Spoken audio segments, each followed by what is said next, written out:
Imagine waking up inside a cold, concrete room. You look across from you, and there sits an older man who seems surprisingly calm. This is the nightmare a man named Goreng finds himself in. He quickly discovers the horrifying truth. He's trapped inside a massive, vertical prison. The structure consists of hundreds of levels stacked directly on top of each other, with exactly 2 people per floor. But the most terrifying part isn't the concrete walls, it's the food. Every single day, a giant platform loaded with a lavish feast descends from the very top. The people on the highest floors get first access. They eat as much as they want, gorging themselves without a single thought for anyone else. Then, the platform continues downward. By the time it reaches the lower levels, almost nothing is left. Some prisoners receive leftovers, others receive crumbs, and many receive absolutely nothing. At first, Goreng can't believe such a cruel system exists. He naively assumes people will simply take what they need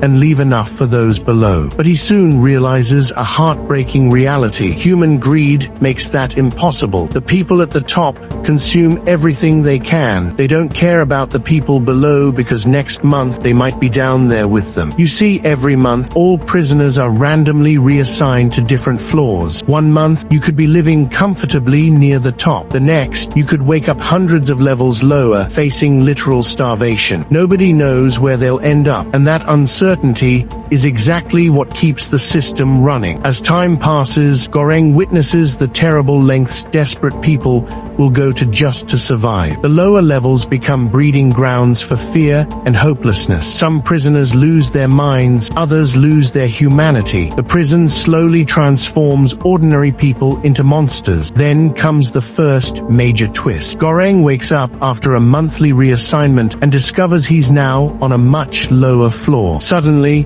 the situation changes completely. The food that once seemed so plentiful never reaches him. For the first time, he experiences true desperation, and he begins to understand what life is really like at the bottom. The story constantly forces us to ask a disturbing question. If you were starving, how far would you go to survive? Would you remain kind? Would you share? Or would you become just like everyone else? As Goreng journeys through the levels, he meets different prisoners who represent different views of society. Some believe only in survival. Some believe in cooperation. Others have completely lost hope. There's even a woman who constantly rides the platform down, searching for a child she claims is trapped inside. Most people think she's insane, but her determination leaves a lasting impression on Goreng. Months pass, and the prison continues to destroy lives. Yet, Goreng develops an idea. What if everyone simply took only what they needed? There would be enough food for everyone. The solution seems so obvious, but convincing desperate people to cooperate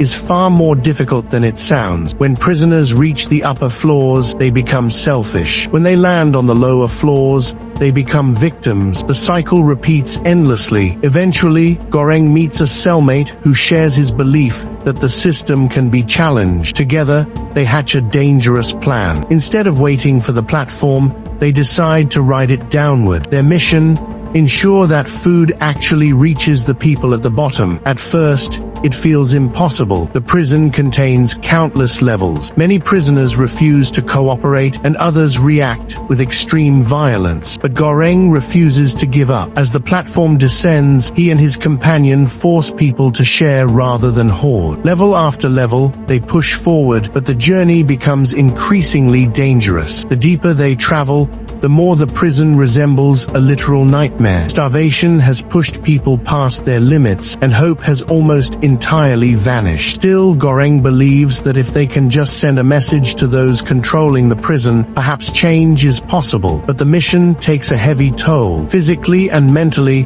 Goreng is broken. He begins to question whether his sacrifice will even matter. Will anyone notice? Will the people in charge care? Or is the entire system designed to crush hope from the very beginning? Then comes the most mysterious sequence. Near the absolute bottom, Goreng discovers something completely unexpected, something that changes his entire understanding of the prison's purpose. At this point, reality blurs with heavy symbolism. The story stops providing easy answers, challenging us to create our own interpretation. In his final moments, Goreng faces a pivotal decision. Rather than focusing on his own survival, he chooses to send a message to the top. Whether that message succeeds remains unclear, and that ambiguity is exactly why this ending became one of the most fiercely debated stories in cinema history. Some see hope, others see failure. Some think it symbolizes social change, while others believe it proves just how difficult true change really is. The narrative never gives us a definitive answer. Instead, it leaves us with one haunting question. If there are enough resources in the world for everyone, why do so many people still suffer? And more importantly, would we behave any differently if we were trapped in that cell? That's what makes this tale so incredibly powerful. It's not really about a prison. It's about society. It's about inequality, human nature,